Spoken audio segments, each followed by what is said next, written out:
আসসালামু আলাইকুম ভিউয়ার্স।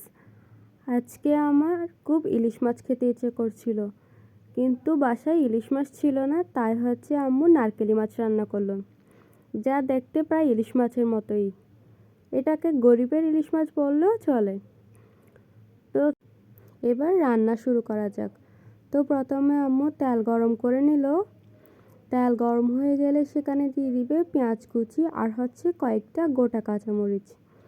পেঁয়াজ কুচি আর কাঁচামরিচগুলোকে ভালো করে নেড়ে চেড়ে পেঁয়াজগুলোকে সামান্য পরিমাণ নরম করে নিচ্ছিল, যাতে পেঁয়াজের কাঁচা গন্ধটা চলে যায়।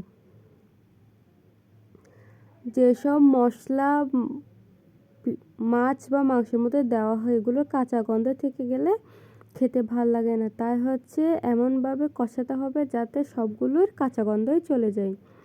তারপর আম্মু একে একে দিয়ে দিল মরিচ বাটা আর হলুদ গুঁড়ি। আবারও ভালো করে নেড়ে চেড়ে নিচ্ছিল।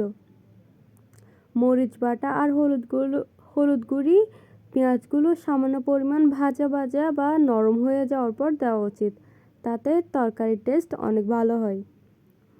এভাবে আম্মু নেড়ে চেড়ে নিচ্ছিল যাতে মশলাগুলোর কাঁচা গন্ধ চলে যায়। তেলের মধ্যে ভালো করে কষিয়ে নিলে মশলার কাঁচা গন্ধটা তাড়াতাড়ি চলে যাবে। দেখেন কিভাবে টকবক করে ফুটছে, মশলাগুলো একদম কষে গেছে।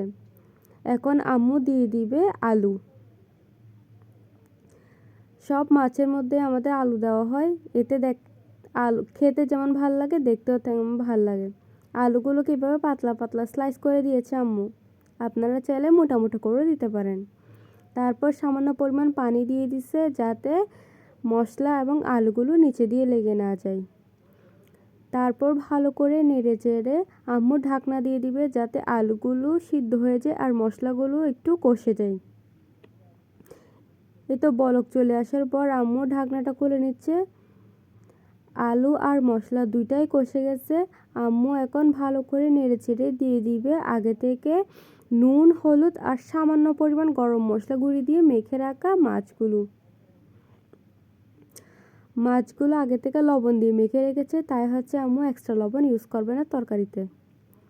তারপর মাছ দেওয়ার পর সামান্য পরিমাণ পানি দিয়ে দিল। পানি দিয়ে মাছগুলোকে ভালো করে নেড়ে চেড়ে নিচ্ছিল। আপনাদের যদি লবণ কম মনে হয় তাহলে আপনারা কিন্তু আবারও লবণ দিতে পারেন। আমাদের এই লবণে হয়ে যায়, তাই আম্মু আর এক্সট্রা লবণ ইউজ করে না তরকারিতে। আপনারা আমার প্রায় ভিডিওতে দেখতে পারেন যে আম্মু লবণ দেয় না তরকারিতে, কারণ আম্মু আগেই মাছ বা মাংস যেটাই রান্না করুক না কেন সেটা আগে থেকে নুন দিয়ে মেখে রাখে। এবার তরকারিতে দিয়ে দিব সামান্য কয়েক টুকরা টমেটো দিয়ে ঢাকনা দিয়ে দিব যাতে মাছ আর টমেটো দুটোটাই ভালো করে সিদ্ধ হয়ে যায়। এবার ঢাকনা খুলে চেক করে নিচ্ছিল আম্মু মাছ আর টমেটো আর আলু ভালো করে সিদ্ধ হয়েছে কিনা। এই মোমেন্টে আম্মু লবণ সহ চেক করে নিয়েছিল, সব কিছু ঠিকঠাক আছে, তাই আম্মু ধনেপাতা ছড়িয়ে দিয়েছে। আল্লাহ হাফেজ।